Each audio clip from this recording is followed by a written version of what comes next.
Gente, que alegria poder tratar de um tema que é tão inspirador. Vou dizer para vocês, não existe intercessão que não seja respondida. Sabe por quê? Porque se nós intercedemos àquele que tudo tem o controle nas suas mãos, Ele tem a resposta para você. E eu tenho certeza, meu irmão e minha irmã, que você não vai sair daqui sem a resposta que você veio buscar. Pode ser sim, pode ser não, pode ser espere, acalme. Sabe por quê, gente? Porque a última palavra não foi dada, é dele. Você crê assim? E eu estava estudando quando o Ronaldo me desafiou para falar com vocês hoje. Desde o início eu falei, meu Deus, né? Gosto muito da oração das mães, né? Mães e pais que oram. Gosto muito desses exemplos bíblicos das mães que oram, que entregaram os filhos e tudo. E esse seria um tema, fácil para quem trabalha com a educação e com a oração e caminha e tudo mais. Mas o Espírito de Deus colocou muito claro ao meu coração. Você vai falar de Jonas. E eu pensei assim, Jesus, vou falar o que de Jonas, né? O que de Jonas? Mas vocês vão ver, gente, que interessante que é a vida de Jonas. E o quanto ele me ensinou nessa semana. Jonas, um profeta, ensinou tanta coisa, mas eu vou falar, ele era igual a mim e você. E vocês vão saber por que eu estou falando isso. Como boa educadora, eu gosto de contar história. E eu sei que todo mundo gosta de ouvir história. Todo mundo. Não adianta falar, ai, que coisa infantil, de criança. Não, todo mundo gosta de ouvir uma boa história, contada de uma boa forma, ainda mais quando é a história que vem da palavra de Deus. Fecha seus olhos. Pai, em nome de Jesus, que a Tua palavra nesta noite flua. Flua, Senhor, como rios ao coração dos meus irmãos. Que ela vá de encontro, Pai. Que eu apenas seja um canal de transmissão das Tuas verdades nesta noite. E mais uma vez eu oro para que os meus irmãos não saiam daqui da mesma forma que entraram, mas que sejam todos marcados pela presença do Teu Espírito neste lugar. Em nome de Jesus. Amém. Vamos abrir lá em Jonas. No capítulo 1, Deus chama Jonas e dá uma missão para ele. Ó, Jonas, você vai a Nínive, capital da Síria. Você vai lá para Nínive e você vai dizer, vai pregar para eles. Você vai anunciar as minhas verdades. Eu tenho visto muita perversidade em Nínive. Nínive era uma cidade muito grande e precisava ali do toque de Deus. Era uma cidade que estava envolvida com idolatria, perversidade, toda sorte de pecado que vocês possam imaginar. Nínive estava perdida. Gente, a tal ponto de Deus incomodar o profeta e dizer para ele, ó, vai lá e diga que aquilo ali vai desaparecer. Vou acabar, porque chegou aos meus olhos, aos meus ouvidos, eu estou vendo, né, a má conduta dessa cidade. E então, Jonas, muito obediente, né, o que ele fez? Fugiu. No verso 3 do capítulo 1, diz assim, mas Jonas fugiu da presença do Senhor, dirigindo-se para Tarsis. Jonas, gente, recebeu uma missão, uma mensagem, uma instrução. E ele simplesmente deu beleza, e foi para o outro lado. Completamente diferente daquilo que Deus tinha ordenado a ele. Fugiu. Pegou o primeiro barco e foi para Tarsis, diz a Bíblia. Ele foi para Tarsis. Chegou nesse barco, todo mundo sabia que ele já estava fugindo, porque ele deixou muito claro, a Bíblia relata que ele já tinha deixado claro que ele estava fugindo para o lado oposto. Deus mandou ir para cá e ele foi para lá. E ele era um profeta. Um profeta. que ele fez nesse barco? Entrou e foi lá para o fundo do barco. Arrumou a caminha dele lá e vou dormir. Outra fuga, para fugir da realidade. Aquele sono repentino. Só que a Bíblia nos conta que quando ele entrou nesse barco, o Senhor soprou uma tempestade violenta sobre este barco. Violenta. Que os marinheiros começaram a ficar com medo, o povo começou a ficar com medo, começaram a jogar para o mar, acho que é muito peso, vão jogar o peso para fora, vão colocar a carga para fora. E Jonas, gente, quietinho lá no fundo do barco, arrumou a cama, e a Bíblia diz que ele dormiu profundamente. Quem que dorme numa tempestade? Fala para mim. Quem que dorme? Só.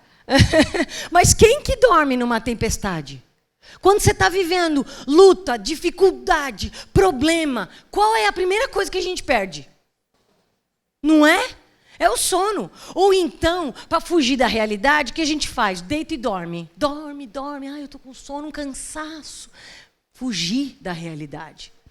Não quer enxergar o problema. E foi isso que ele fez. Vou sumir, vou dormir. E a galera toda agitada ali naquele barco. Muito agitado. Por quê? Porque ia virar. Eles iam morrer, eles estavam com medo. E aí, num dado momento, o capitão desse barco chega até ele e fala: ei, o que você está fazendo aí? Está todo mundo lá invocando Deus e orando. Ora para o teu Deus. Ora, porque nós vamos tudo morrer. Isso é hora de dormir? E então ele levanta, sobe, né? Penso eu com aquela cara de né? Você acha que ele não sabia, gente? Ele sabia que ele estava em desobediência. Ele sabia que ele não estava em conformidade com a instrução que Deus havia dado a ele. E aí, então, eles começaram, os marinheiros, ele subiu, a Bíblia fala, né? Que ele subiu, quer ver? Olha aqui, no verso 6. Como você pode ficar aí dormindo? Levante-se, clame ao seu Deus. Talvez ele tenha piedade de nós e não morramos. Talvez. Talvez. Mas ele subiu. E aí todo mundo começou a perguntar para ele: escuta, quem é você? O que você faz? Olha isso aqui. Alguém deve ser responsável por essa fúria toda do mar. Não é possível. Não é possível o mar ficar revolto desse jeito. Nós já jogamos tudo para fora e esse barco vai virar. E aí? O que nós vamos fazer? E Jonas, olha só lá. Me acompanhe. Versículo 9. Aliás, no 8 perguntaram quem era ele. Da onde ele era, o que ele fazia. E no 9 ele responde: eu sou hebreu, adorador do Senhor, o Senhor dos céus que fez o mar e a terra. Então os homens ficaram apavorados e perguntaram: o que foi que você fez? Pois sabiam que Jonas estava fugindo do Senhor, porque ele já lhes tinha dito. No verso 11, visto que o mar estava cada vez mais agitado, eles lhe perguntaram: o que devemos fazer com você para que o mar se acalme? E ele respondeu: peguem-me e joguem ao mar, e ele se acalmará. Ele sabia, não tinha mais jeito. Não adianta querer se esconder de Deus. Não adianta. Por um minuto, eu achei que Jonas foi muito ingênuo em saber que ele poderia se ausentar da presença do Senhor sem ser notado por Deus. Impossível, meus irmãos, é impossível. Jonas, um homem que tinha comunhão com Deus, conversava com Deus, ouvia a voz de Deus, ele sabia. Como que eu vou tomar esse rumo? Como que eu vou fazer uma coisa dessa? Mas ele fez, porque ele é ser humano. Quantas vezes nós fazemos essas coisas? Com medo. Ansiedade. Será que vão me ouvir? Será que não vão me matar? Já pensou se eu estiver falando lá? Pode ser que me mate. Deus me livre, estou com medo. E achou melhor se esconder. Mas o capítulo 1 ainda continua quando os marinheiros então disseram: olha, então nós vamos ter que te jogar mesmo, porque a gente quer viver. E se é isso que tem que acontecer, Nós vamos fazer. Pegaram Jonas, jogaram Jonas na água, no mar. Misericórdia. Pensa. Gente, vocês conseguem pensar? É legal contar a história para criança, que criança vai imaginando, né? A gente vai contando, aqui, ó, nem pisca, nem pisca, né? Vai imaginando o mar revolto, a tempestade, tudo aquilo que vai destruir, vai derrubar. É exatamente, muitas vezes, como nós nos sentimos, muitas vezes, diante das dificuldades. Um mar absurdamente bravo. E agora, então, pegam Jonas e jogam Jonas ali dentro do mar. E a Bíblia diz que a tempestade acabou instantaneamente. O mar se acalmou. Jonas não estava no centro da vontade de Deus. E quando nós estamos fora daquilo que Deus tem para nós, a nossa vida fica assim, revolta. Não adianta fugir, não adianta se esconder embaixo da cadeira, pegar seu carro, eu tenho vontade de sumir. Não adianta, porque de Deus a gente não some. Não some. E a Bíblia fala que Deus enviou um grande peixe. Quando a gente conta para as crianças, a gente fala da baleia, né? Porque é a ligação. Mas a Bíblia diz um grande peixe. E Jonas ficou dentro desse peixe 3 dias e 3 noites. Pensa como é dentro do peixe, gente. Deus que me livre, não quero nem imaginar. A sensação de um bicho gigante comer você inteiro e você ficar ali dentro por 3 dias e 3 noites, escuro. E aí, o que vai ser de mim?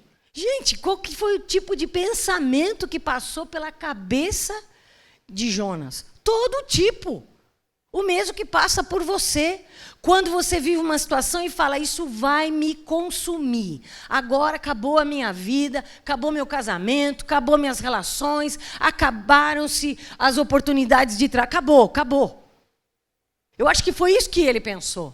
E no capítulo 2, a gente vai ver o desespero de Jonas, quando ele então decide retomar a comunhão dele com Deus. Quando ele ora desesperadamente, olha lá, no verso 1, né? Dentro do peixe, Jonas orou ao Senhor e disse, em meu desespero clamei ao Senhor e ele me respondeu. Do ventre da morte gritei por socorro e ouviste o meu clamor. Jogaste-me nas profundezas no coração dos mares. Correntezas formavam um turbilhão ao meu redor. Olha o nível de desespero de Jonas, gente. Todas as tuas ondas e vagas passaram sobre mim. Eu disse, fui expulso da tua presença, contudo, olharei de novo para o teu santo templo. Olha lá, eu fui expulso da tua presença, porque era assim que ele sentia. A fúria foi tão grande, fúria do mar, da escuridão, do medo, da ansiedade, da insegurança, que ele sentiu que ele estava longe da presença de Deus. Ele sentiu, agora, acabou para mim, acabou, perdi, né? Perdi, não dá, desobedeci, e agora? E aí então o que ele fala? As águas agitadas me envolveram, o abismo me cercou. As algas marinhas se enrolaram em minha cabeça.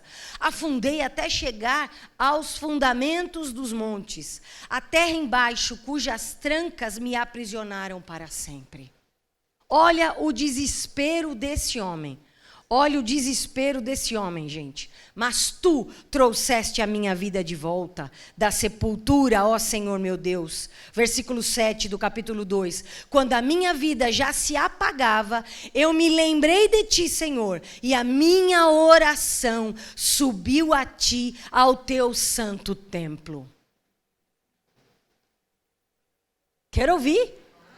Glória a Deus! A minha oração subiu até ti, até o santo templo.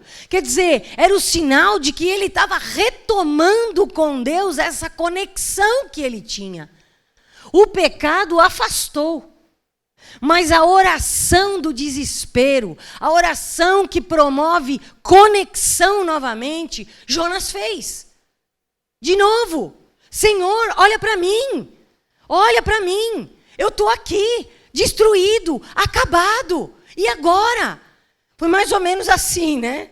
No verso 7, quando a minha vida já se apagava, eu me lembrei de ti, Senhor, e a minha oração subiu a ti, ao teu santo templo. Aqueles que acreditam em em ídolos inúteis, desprezam a misericórdia, mas eu, Senhor, com um cântico de gratidão, oferecerei sacrifício a ti. O que eu prometi, cumprirei totalmente, e a salvação vem do Senhor. Gente, o que ele estava dizendo era o seguinte: Senhor, eu ouvi, eu fugi, mas me perdoa. Do fundo da minha alma, precisei chegar no fundo do oceano para me conectar novamente e agora dizer: eis-me aqui, eu vou fazer. A salvação quem vai dar é o Senhor. O que o Senhor vai fazer, eu não sei, mas eu vou cumprir a vontade dele para mim. Foi isso. No capítulo 3, gente, o que acontece? Jonas muda de atitude. Tanto é que a palavra fala lá, olha, o último, o versículo 10. E o Senhor deu ordens ao peixe, e ele vomitou Jonas em terra firme. Deus viu o arrependimento. Deus ouviu o clamor. Eles conectaram novamente. E agora Deus diz: você vai. Ah, é? Esse é seu voto? Você vai retomar? Você vai ouvir a minha mensagem? Então vamos voltar para o plano inicial. É esse aqui. Só que agora tem um detalhe. O peixe precisa me pôr para fora, né? Como é que eu vou fazer? Vou ficar aqui dentro? Então, o peixe foi, bonito falar que vomitou, né? Achei pesado isso. Mas, enfim, é a palavra de Deus, não sou eu. Então, vomitou Jonas.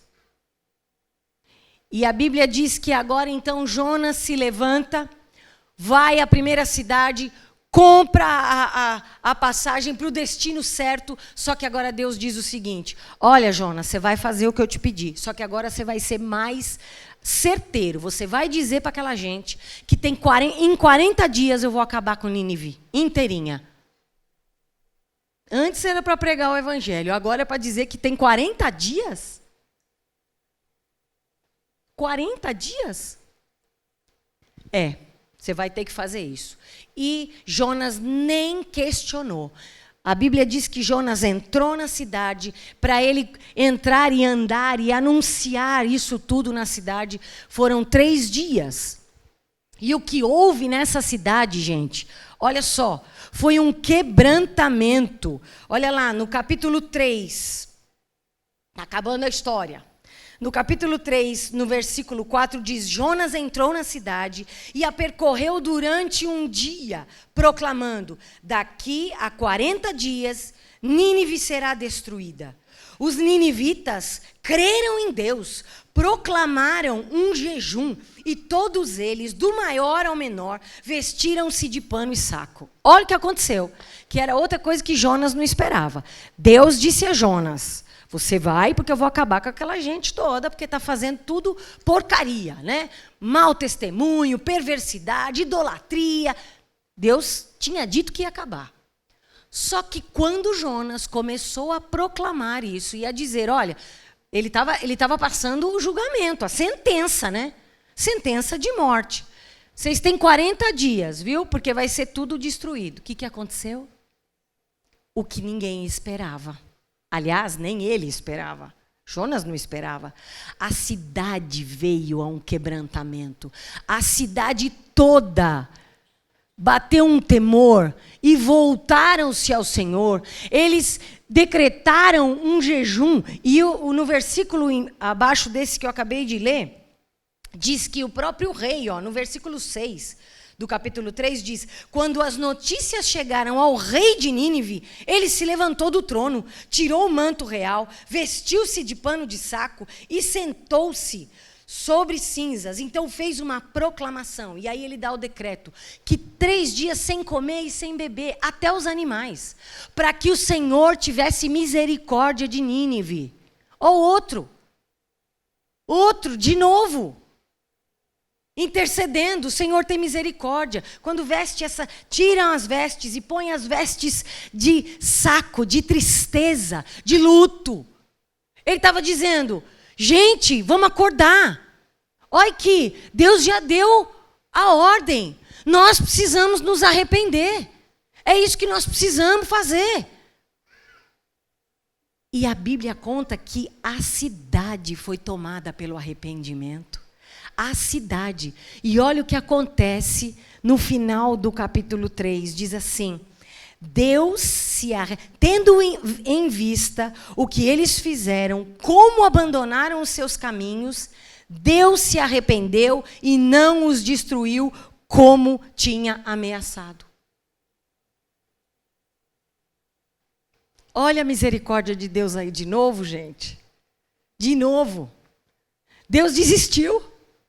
Deus viu o arrependimento. Opa, peraí, mudaram os caminhos. Tomaram posição, se levantaram, se humilharam. Não posso destruir. Eles entenderam. E no capítulo 4, no último capítulo então, o que acontece?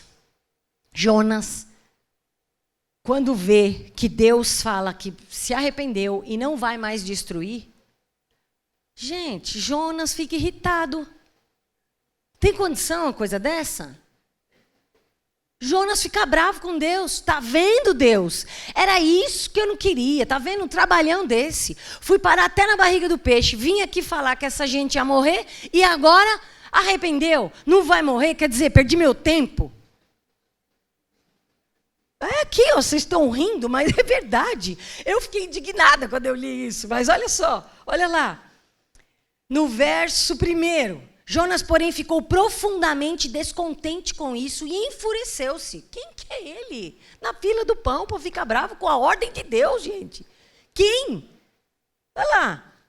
Senhor, não foi isso que eu disse quando ainda estava em casa? Foi por isso que me apressei em fugir para Tarsis. Eu sabia que tu és Deus misericordioso. Não adianta querer agora puxar elogio, não. Fez coisa feia.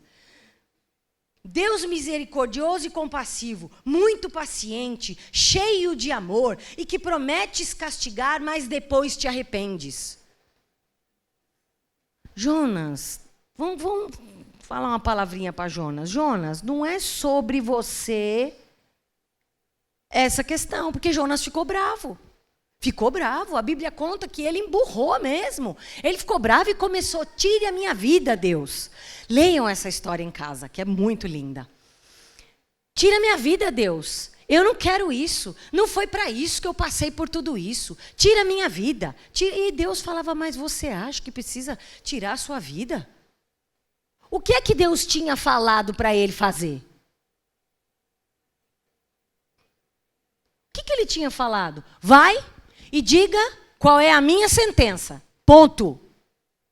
Deus, para Jonas, o trato de Deus com Jonas era obediência. Quem vai fazer é Deus, não é ele. Ele não tem nada a ver se Deus desistiu, se Deus se arrependeu, se Deus foi misericordioso. Não é problema seu, Jonas. Assim como não é nosso. Aqui não está se tratando da situação de Jonas, mas da obediência de Jonas, aquilo que Deus mandou. Agora, o que Deus vai fazer, cabe a Deus. Eu tirei aqui, gente, essa é a história. E Deus, no final da história, diz para Jonas: peraí, Jonas, peraí, eu tive misericórdia de você. Eu estive com você. Agora nós não vamos ter misericórdia dessa terra? Eles se arrependeram. Eu não vou ter misericórdia? E acaba assim a história. Então eu acho que Jonas entendeu, né, gente? Eu acho que entendeu. Mas eu separei aqui 3 pontos importantes para nós orarmos juntos em cima disso. Uma oração que é a oração que realmente transforma. Primeiro ponto aqui: fugir da vontade de Deus.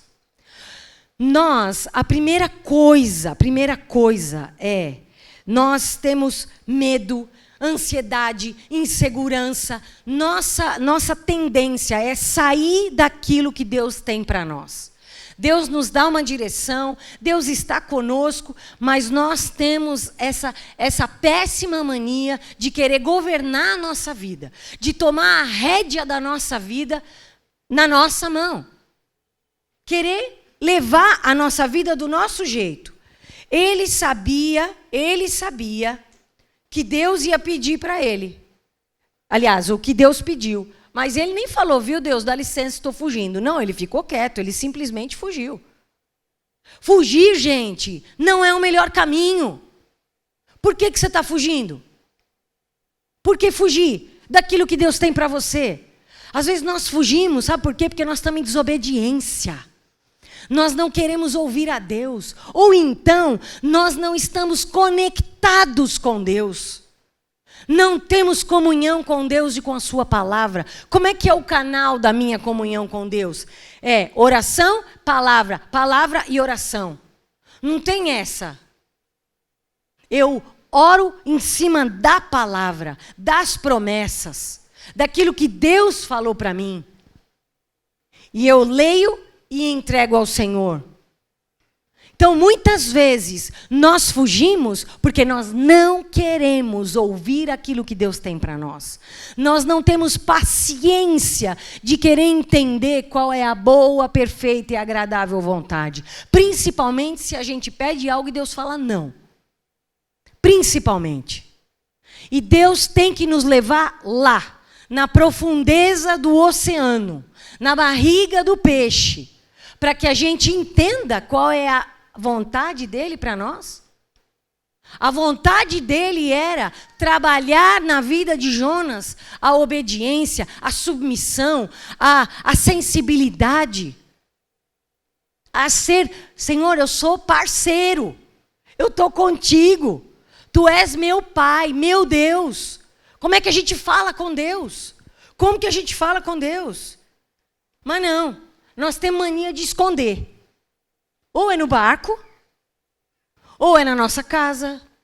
Esconde os nossos sentimentos, esconde a nossa alma. Estou fingindo que eu não estou vendo, mas estou vivendo uma situação tão complicada. Mas finge. Você sabe o que Deus quer tratar com você. Nós sabemos. Jonas sabia. Ele tanto sabia que ele ficou bem quietinho. Ele achou que ele estava escondido. Só ele que achou que ele estava escondido. Mas Deus ficou só observando. Eu imagino Deus, gente, braço cruzado assim, ó, olhando. Meu Deus, para que ir aí no fundo do barco? Vai afundar e você vai junto. Para quê? Para quê? Carregando desobediência. Só afastando ele de Deus. E nós fazemos isso. Nós carregamos essas coisas ruins, porque nós não queremos ter a paciência de ouvir a Deus, de saber o que é que Deus tem para nós, qual é a vontade dEle. Senhor, então eu vou estar no centro da sua vontade. É para estar aqui, é para estar ali, é na minha casa, é no meu trabalho. O que é que o Senhor quer de mim? Na resolução desse problema. Gente, não tem coisa melhor do que ouvir a Deus. E quanto mais a gente está com Ele, mais Ele fala conosco. Sensibilidade é algo desenvolvido. Então, a primeira coisa que eu vejo é fugir da vontade. Nós temos essa tendência. A segunda aqui é uma oração que promove a misericórdia. A gente olha a oração de Jonas, é a oração que vem de dentro. É a oração do desespero. É a oração do tô sem rumo, eu tô perdido. E agora? Sabe aonde nascem os grandes intercessores? Através da dor. Sabia disso? É através da dor que nascem os grandes intercessores. Não existe intercessor sem ter vivido um momento de dor. Não existe. Sabe por quê? Porque é na dor que Deus nos leva lá embaixo e pisa e aperta e diz assim: eu quero te fazer coisa nova, eu quero te fazer uma história diferente, eu quero fazer de você o meu servo, meu filho amado, eu tenho prazer em você, mas você não me ouve. Deus quer falar com você, meu querido. Não venha pela dor, venha por amor. Venha ouvir a voz de Deus, porque eu sei que essa voz vai mudar a tua história. Nos meus momentos mais difíceis da minha vida, porque eu vivi um momento difícil, viu, gente? Aqui a gente não é assim inabalável, não, vivendo numa cápsula. Não, cápsula é para filme de ficção científica. Muito atacada, muito atormentada, muito perturbada. E nos momentos mais difíceis, Deus, eu sentia que era como se Deus estivesse assim, amassando. E muitas vezes eu relutei em olhar para Deus e falar: peraí, eu preciso orar. Eu sentia muitas vezes o teto como se fosse algo de ferro. Parece que as minhas orações não subiam até o altar de Deus. Eu precisava me reconectar com Deus. E foi da dor que nasceu intercessora. Foi na dor.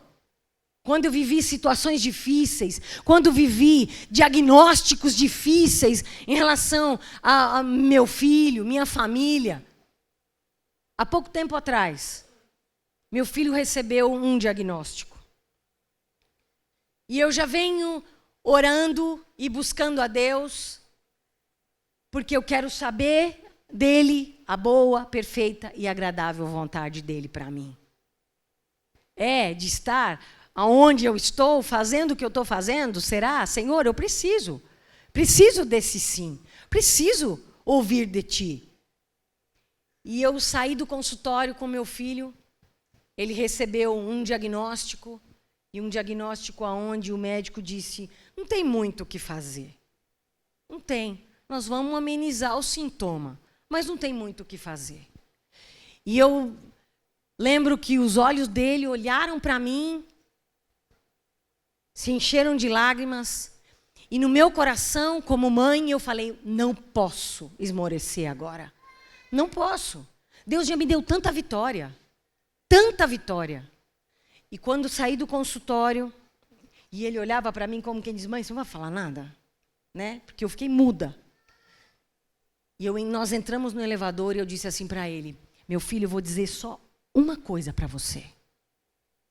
Eu não aceito esse diagnóstico.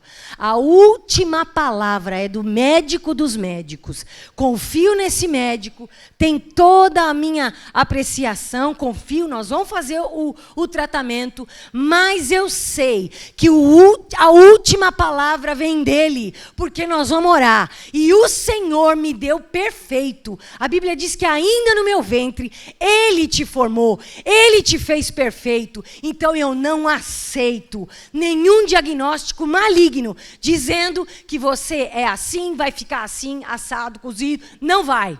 Não vai, porque eu sei em quem tenho crido. A Bíblia tem 8.000 promessas, todas elas são para nós. São para os filhos, são para aqueles que oram, que buscam, que creem. E de lá para cá, isso tem 2 meses. 2 meses. 2 meses. Eu tenho orado todas as madrugadas. Meus filhos estão aqui, estão me ouvindo. Eles sabem o que eu estou falando. Tenho orado, meu marido está aqui. Todas as madrugadas eu tenho orado. No meu lugar secreto.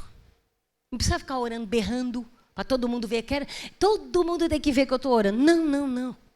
É lá, no meu lugar secreto. É a oração que transforma. É a oração que faz a diferença. E nós voltamos. Algumas semanas atrás nós voltamos porque o médico queria ver se a medicação estava fazendo efeito. E aí ele olhou para mim e disse assim: mãe, o que você tem achado? E eu já tinha olhado com os olhos da fé. E eu já tinha, no meu coração, eu estou crendo que isso vai zerar, vai zerar. Eu creio em nome de Jesus, eu creio. Eu creio, porque se Deus está me permitindo viver essa situação, é porque eu sei que Ele quer trabalhar comigo, Ele quer me puxar, Ele quer me jogar o joelho no chão. Então vamos lá, vamos guerrear, porque eu sei que essa batalha pertence a Ele. E no momento certo Ele vai dizer, basta. Basta, e é assim que Ele vai fazer essa noite com você. Basta, agora eu estou no controle. Basta, no nome de Jesus. E chega. E quando eu entrei no consultório com meu filho, ele disse assim para mim, o que você está achando, mãe? E eu falei assim, eu estou achando que está diminuindo. Todo o sintoma, eu não vejo mais, está diminuindo. E ele deu uma risadinha assim, mãe, isso é impossível. E eu pensei comigo, não é impossível para o meu Deus. Pode ser impossível para Ele, mas para o meu Deus não. Mãe, mas eu vou examinar. E examinou. E quando ele examinou, ele não achou. E aí ele disse assim, sabe o que eu acho? Que era um diagnóstico transitório. A Ele a melhor salva de palmas, meus irmãos. A melhor salva de palmas. A melhor. Em nome de Jesus. É a oração que conecta a gente de volta, que ouve, conecta o ouvido, conecta o coração, conecta a sensibilidade. É essa oração, é a oração do arrependimento, é a oração do clamor. Para Jonas durou 3 dias e 3 noites. Para mim tem durado um pouquinho mais, não importa. E eu não vou parar. Para mim não terminou ainda. Ele continua no tratamento e eu continuo na oração. Esse é o tratamento. E eu digo para ele, todo dia você vai passar o remédio e orar. É isso, da cabeça aos pés, o sangue de Jesus é que te lava. Então eu tenho certeza que no momento certo, nós vamos ouvir, acabou, não tem mais. Eu sei, é no momento de Deus. Jonas foram 3 dias e 3 noites. E você? Quanto tempo você já está orando? Ou ainda não começou? Pode durar o tempo que for, meu irmão. A batalha já está ganha. Já está ganha. Descanse no Deus provedor. Descanse. Descanse. Jonas, sozinho. E as nossas grandes batalhas são vencidas sozinho. No seu lugar secreto. Você e Deus. É lá. É onde você acha que Deus não está te ouvindo. Deus não vai responder porque Ele não está te ouvindo. É lá que Ele vai ouvir. Ele vai responder. Ele vai responder. Saiba disso. Ele vê as tuas lágrimas. No Salmo 56:8, Davi diz assim, olha, contaste e recolheste num jarro todas as minhas lágrimas. Era assim que Davi via. Anotaste cada lágrima no teu livro. Deus faz isso conosco, gente. Ele não despreza, não. Um coração contrito e quebrantado alcança o favor de Deus. Deus não despreza. Quando Deus viu Jonas naquela oração de desespero, do fundo da alma, eu estou aqui, Senhor, eu estou aqui no fundo do peixe, né? Não é nem do poço, do peixe. No mar, sabe lá quanto de água tinha em cima? Não sei. Mas muitas vezes nós nos sentimos assim, no meio do furacão. Eu já me senti assim, como se eu estivesse num barquinho e meu barco rodasse e só estava eu naquele oceano. Eu já me senti assim. Quem já se sentiu assim? Deixa eu ver. Desesperado. Deus leva a gente nesse desespero, mas para que a gente volte, se conecte, arrependa, olhe para Deus, ouça a voz de Deus. Ouça. A oração sincera e aberta, Deus não despreza. O Pai quer ter esta comunicação conosco. Ele quer ter esta comunicação. Ele está esperando, sabia, gente? Ele está esperando. E nós fazemos o quê? Eu também estou esperando. A batalha é tua. Você está enfrentando. Talvez com a permissão dele, pega a batalha e diz, Senhor, vamos junto, vai comigo, porque daí eu tenho certeza da vitória. Senhor, vai comigo. Senhor, fica perto. Senhor, quero te ouvir. Me dirige, me mostra. Deus ouve. Ele ouviu aqui, ó, gente. Ele ouviu Jonas. Ele ouviu uma cidade inteira. Foi capaz de tocar o coração de Deus e Deus dizer assim: não vou mais destruir Nínive. Esse povo se arrependeu. Deus conhece o coração. Deus conhece. Deus é o Deus da segunda chance. E esse é o meu último tópico aqui. O primeiro, então, que eu falei com vocês foi fugir da vontade de Deus. Depois, a oração que promove misericórdia. É essa oração do desespero. O Ronaldo pregou sobre Ana. Ana foi uma mãe que orou desesperadamente. Ela foi considerada pelo sacerdote bêbada. Bêbada. Agora pensa, para um homem pensar que uma mulher que estava orando estava bêbada, imagina o nível de desespero dessa oração. Imagina. E ainda olha para ela e diz: mulher, por que você está bêbada essa hora da manhã? Falta de sensibilidade desse homem também, né, gente? A parte, né? Mas que falta de, né? Dentro do templo, né? Naquela época ele estava vendo tanta barbaridade dos próprios filhos, então, mas não é essa a minha pregação hoje. Mas Ana foi um exemplo de mãe que orou desesperadamente. Desesperadamente. E no final da oração, Deus disse assim: Ana, pode voltar para sua casa. O Senhor ouviu o seu clamor. O Senhor ouviu a sua oração. Ele vai responder segundo a vontade dele. E a Bíblia diz que não era... Ela pedia um filho, Deus deu a ela um filho, e Deus depois deu mais 5 filhos. Porque esse que ela deu, ela entregou ao Senhor, como ela tinha feito o voto. Então, ela entregou ao Senhor. Mas Deus deu a oportunidade para ela ainda de cuidar de mais 5 filhos, de ser curada no físico, na alma e no corpo.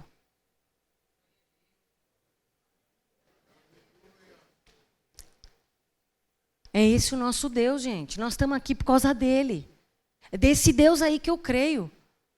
Não é o Deus que fica enrolando a gente, não. Com barganha, com troca. Aumenta seu dízimo que eu aumento sua bênção. Se você não aumentar o dízimo, não aumenta a bênção. Deus não faz barganha conosco. A questão do dízimo é outra coisa, é a obediência à palavra de Deus. O que Deus vai fazer depende dele. É igual aqui. Quando Deus disse para Jonas, ó, o que eu falei para você, você fez, ok? Agora, o que eu tenho que fazer, deixa que eu cuido. Beleza? Vida com Deus é assim. É assim. Vou voltar lá, o último ponto, para eu poder terminar. O Deus da segunda chance. Então, Deus deu a chance. Ele dá a nova chance para nós. Quando ele viu o coração arrependido de Jonas, destruído, no fundo, não tinha mais o que fazer. Ele viu. Ele foi lá e deu uma chance para Jonas. Ouviu a oração, ouviu o seu clamor. Vomitou Jonas e disse a Jonas: olha, vai lá fazer o que eu te pedi. Vai lá fazer. Foi assim que ele fez com a Nínive inteira. Deus viu. Deus mudou o plano. Porque ele viu arrependimento. Ele viu mudança. E é assim que Deus quer fazer com você. Ele quer te dar uma nova história, uma nova chance. Deus é um Deus de novas chances. Ele faz isso quando ele vê que o nosso coração é um coração totalmente entregue a ele, arrependido. O texto, como eu disse, um coração contrito e quebrantado, Deus não despreza. Deus não fica fazendo ouvido de mercador com as nossas orações, não. Ignorando, deixa eu ver até quando vai orar. Não. Ele sabe como tratar com a gente. Você sabe como tratar com seu filho. Você sabe como falar com ele. É a mesma coisa o nosso pai. Ele sabe aonde tocar. Ele sabe aonde dói. Ele sabe aonde ele pode te travar. Ele sabe. Pra você prestar atenção. Eu tenho 4 filhos, com cada um eu falo de um jeito. Os 4 foram criados iguais, receberam os mesmos princípios, os 4.